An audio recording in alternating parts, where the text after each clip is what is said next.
Hey guys, some of you were recently interested in how we do our market research and how we decide what to make. So I wanted to make a video walking you through my process specifically, and I think it might be useful if you want to start your own shop one day. So the first thing you're going to want to do is find out information about what's already available in your field, in the niche that you're interested in. This can be as simple as, for example, searching on a site like Etsy for a product similar to yours and collecting some information on the product. For example, I have a few questions that I like to ask myself whenever I'm doing this research to try to guide me a little bit better on what ultimately might end up gaining me a profit. So in this case, it might be a few questions like, do people already sell what I want to sell? How many people sell my desired product? How long have they been selling? What are their prices, how many items have they sold, and let's say, what do people think of their product? That is also very important. We're trying to collect this information in service of answering one very important question, and that is, what makes us stand out from the competition? After all, we want our product to be noticed and to have something that the competition doesn't. That could be a more affordable price point, that could be more appealing advertising, maybe better quality craftsmanship, and so on. Once we have that answered, we can start working on our strategy. So as you know, for us, we mainly work in the field of arts and crafts that are made from wood using our laser. We feature different items like city skylines, city maps, puzzles, and so on. When you make things out of wood, you often end up with a lot of waste material and a lot of leftovers. So my focus in this case of this research is going to be, how can I put this extra material to use so we can be more sustainable as a company? So in this case, my research is going to revolve around what items can I make with the spare material, what similar products do I find on Etsy, how do my prices compare to their prices, can I think of something that isn't as often offered on this website so I can occupy that niche, and what kind of advertising work would work well with my newfound idea. You might already notice that I've restricted myself by having to use this material. So what that means is I'm going to have to modify my process a little bit in order to find the best fit. So for example, the waste material that we have is often pieces of MDF that are about 20, 30, 40 centimeters long and about 20 centimeters high, maybe less. So I'm looking for something that is going to fit that kind of dimension. So let's open up Etsy. Right off the bat, a thing that I can think of is, let's say, keychains. So keychains, wood, laser, let's say engraving. Let's see what we can figure out here. Let's see what we can find. Okay, so already I'm seeing a full page of these types of products. So now what I want to do is actually, I have a table exactly for this occasion. So as you can see, I've already pulled out a little bit of information because I've been doing this research for a day or so now. And I have this table set up. So let me explain it really quickly. So first of all, what I have here is the keyword.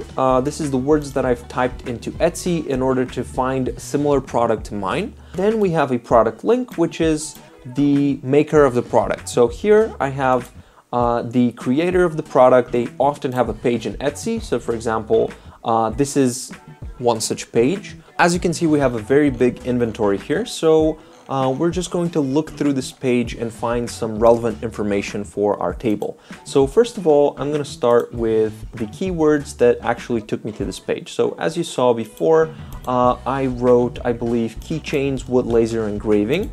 So I'm just going to paste this right here. Usually for Etsy, the first 3 to 4 words are important. Then so those are going to be the ones that are going to constitute the bulk of your search. And this is what people are going to use to find your product. So you're going to have to think about how to present your product so that it can be described in about 3 to 4 words. Then we go here, we take the name of the product. And what I like to do as well is I like to take the link and I like to just put it here as well. So I can just click and see what my competition is doing. That's always very important. Always keep an eye on your competition because you can always be doing something that they're doing better than they're doing it. So next up, what we have is, let's see, we need the age of the shop. So we have since 2014. This is, you can find it near the bottom of the page. and we can put that right on our table. So we have 11 years. And then what we have is total products. So if you want to find the total products, we just go up to the top, and the top left, we see 178. So we put 178 products. Then we need the total sales.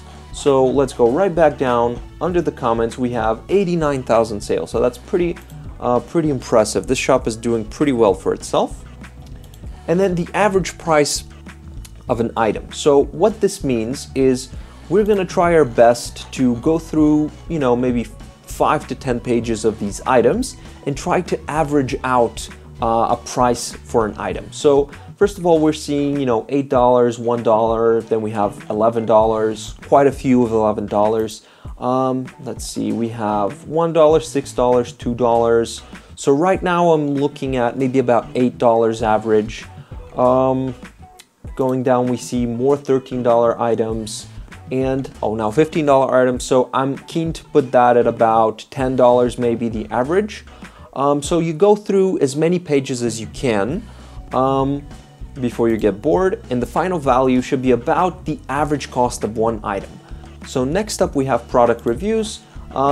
Here we have, I believe, about 12,000 separate comments. The comments are very important, the reviews are very important, because very often you will find good ideas in the reviews that you can actually use to better your product. People are going to be giving you feedback, they're going to be giving you very interesting, very useful ideas on how you can make it better. So it's always a good idea to keep an eye on that. So next up we have 2 columns, or 3 I should say, with some formulas. So in this case, what we're doing here, the total revenue, is we're just taking the average cost of one product, multiplying it by the total sales. So this is just going to be a rough estimate of how much money this store has made in the time that it has operated. So in this case, 11 years. Next up, we have an average annual revenue, which is just going to be the total revenue divided by the amount of time that the shop has been active, in this case 11 years. Assuming everything else is equal, this is a good estimate to sort of give you an idea of whether or not this venture is even going to be worth it or not. So for example, if your table at the end of the day with all of your competitors is showing you that not a lot of them make a lot of money, maybe you're gonna go, okay, well, this is not really a good way to earn money, and maybe you're going to choose to create a different kind of product.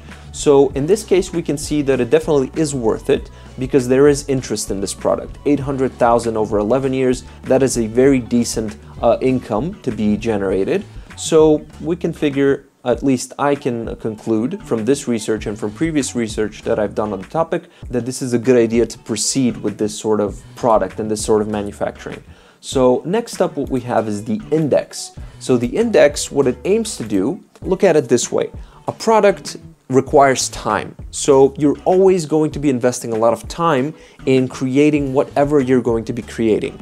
If you can make a lot of money using few products, that means that the time you invested is very little. But if you make, for example, 10,000 products and you make the same amount of money, well, yeah, you've made the same amount of money, but how much time did you invest in creating these 10,000 items? So as you do your market research, keeping a table like this is going to be very beneficial for 1, keeping track of your competition, 2, always being able to keep a pulse on the trends that are currently happening so you can know what you should be making, what people have an interest towards, and 3, how much time and money you are going to be required to invest and you are going to be able to make back from your investment in starting this business. So at the end of the day, the research took about 3 to 4 hours, and I was able to find some very nice uses for our leftover material, such as keychains, magnets, and another thing I found really interesting, which was cutting out wooden flowers and then using the cutout as a frame, as an item on its own. So those are very interesting, and we are definitely going to put them to use. But one more thing I wanted to mention was that actually through this research, I was also able to stumble upon some new ideas for brand new items that we're going to try to make, such as wall separators, such as Halloween decoration. There's a lot of things really that you might come across just trying to do this research that are going to send you in a totally new direction regarding what you ultimately decide to make. So don't underestimate the value of this kind of research. It's not wasted time. Investing time in your strategy in your business is always going to pay off, and at least a thing that it can do is save you money, if not earn you money. So I definitely recommend looking into this and putting in some time if you're thinking of opening a shop one day or now. And yeah, if you'd like to see some more content like this, definitely leave us a comment. If you can think of a way to optimize this process, we would love to know. Share all of your insight in the comments. We would be happy to read it. And yeah, if you want to see some more content like this, definitely let us know. And we'll see you next week.